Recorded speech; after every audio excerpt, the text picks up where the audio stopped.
A man desperate for power invites a shaman into his home, believing she holds the key to unlocking his dreams. But what starts as a ritual for wealth and influence turns into a deadly game of deception. By the time he realizes what's happening, it's too late. Her axe is already in his chest. This is the chilling tale of Mona Fandi, a story that shocked Malaysia in 1993 and continues to haunt those who hear it. Hey friends, you're in Dreamcatcher Stories, your cozy corner for stories that got lost along the way. Hit me up in the comments and tell me how this one hits you. Now, let's get sneaky and peek behind the curtain. Our story begins in Kuala Lumpur, Malaysia, where ambition meets desperation. The year is 1993, and tensions are high among the elite. Political power struggles dominate headlines, with everyone vying for their chance at greatness. Amidst this chaos stands a man we'll call Maslin, a mid-level politician hungry for recognition. He's not just ambitious, he's obsessed. For years, he has clawed his way through local politics. But no matter how hard he tries, he can't seem to break through to the top tier. That is, until he hears whispers of someone who might hold the answers. A mysterious woman known only as the most famous shaman in the country. Mona Fandi wasn't just any spiritual figure. Her name carried weight across Malaysia, spoken in hushed tones by those seeking shortcuts to success. Some called her a miracle worker. Others whispered she dabbled in dark magic. To Maslin, however, Mona represents hope, a lifeline to reclaiming the clout and influence slipping through his fingers. Desperate, he arranges a meeting, inviting her and two companions, her husband and assistant, into his lavish home. Everything seems normal at first glance. Candles flicker softly in dimly lit rooms, incense fills the air, and Mona exudes an aura of calm confidence. Even though Maslin knows tonight's ritual will change everything, or so he believes, he couldn't possibly fathom the true cost of her services. As the evening progresses, Mona guides Maslin through a series of meditations designed to unlock his desires. She tells him to close his eyes and picture himself rising higher than ever before, becoming more powerful, respected, adored. Imagine gold coins raining down on you, she says soothingly. Feel the weight of silver bars filling your hands. With each word, Maslin grows more entranced, picturing the life he craves. But while he focuses inward, Mona moves silently behind him. In one swift motion, she grabs an axe, raises it above her head, and brings it crashing down into his chest. The sound echoes through the room like thunder, snapping Maslin out of his trance, but only for a moment. His body slumps forward as blood pools around him, marking the end of his quest for power. The twist? This isn't Mona's first kill, it's her 8th. Over the years, she has perfected her craft, using rituals as cover for murder. Each victim unknowingly signed their death warrant by trusting her promises of prosperity. But this time, something goes wrong. News of Maslin's death spreads quickly, drawing attention from authorities and journalists alike. Investigators soon uncover evidence linking Mona to previous unsolved cases, painting a disturbing picture of calculated brutality disguised as mysticism. Public fascination reaches fever pitch as details emerge about her cold-blooded methods and unshakable demeanor. Despite being arrested and sentenced to death, Mona remains unfazed. To her, this trial isn't punishment, it's validation.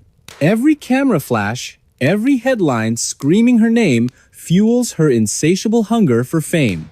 On the day of her execution, she walks to the gallows with a smile, treating it like a red carpet event rather than a grim finale.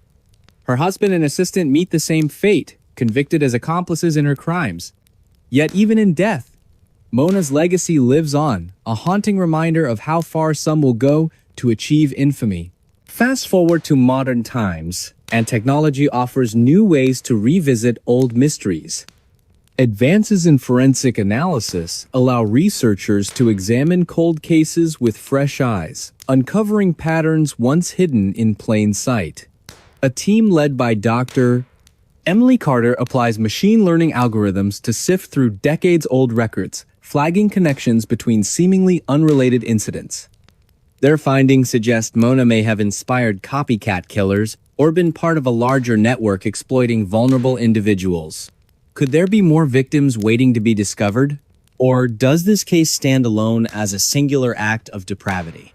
Social media amplifies public interest, turning Mona's story into a cultural phenomenon. Podcasts dissect her motives, documentaries explore her psyche, and forums buzz with theories ranging from plausible to absurd.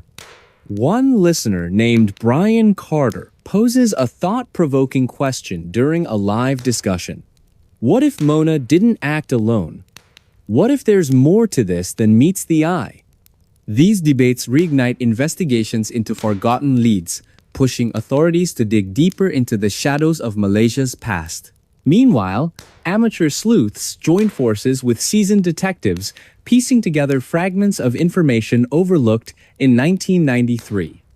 Among them is Linda Hayes, whose meticulous research uncovers startling parallels between Mona's crimes and other ritualistic murders worldwide.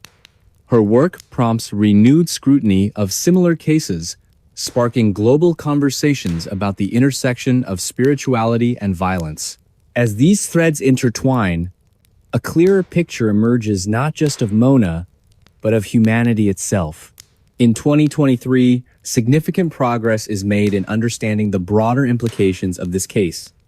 Forensic anthropologists analyze skeletal remains recovered from remote locations linked to suspected rituals, shedding light on practices long buried beneath layers of myth and misinformation. Each discovery brings closure to grieving families, while simultaneously deepening society's collective unease about the extent of such atrocities. Public memorials erected in honor of victims serve dual purposes, commemorating lives lost and warning future generations against falling prey to false promises. Throughout these developments, Emily maintains a complex relationship with her subject matter. On one hand, she feels driven by professional curiosity and moral obligation to uncover truths buried beneath layers of myth and misinformation. On the other hand, she grapples with personal demons triggered by immersing herself so deeply in darkness. How do you study something so monstrous without letting it consume you? She muses during a rare moment of reflection. Her efforts culminate in a comprehensive book published in late 2023 titled Times Beneath the Veil: Understanding Ritualistic Crimes in Modern Society*. The manuscript combines historical research, contemporary analysis, and first-hand accounts to create the most complete picture of Mona's life and crimes ever assembled. It resonates strongly with readers, sparking widespread discussions about mental health, criminal justice reform, and the nature of evil itself.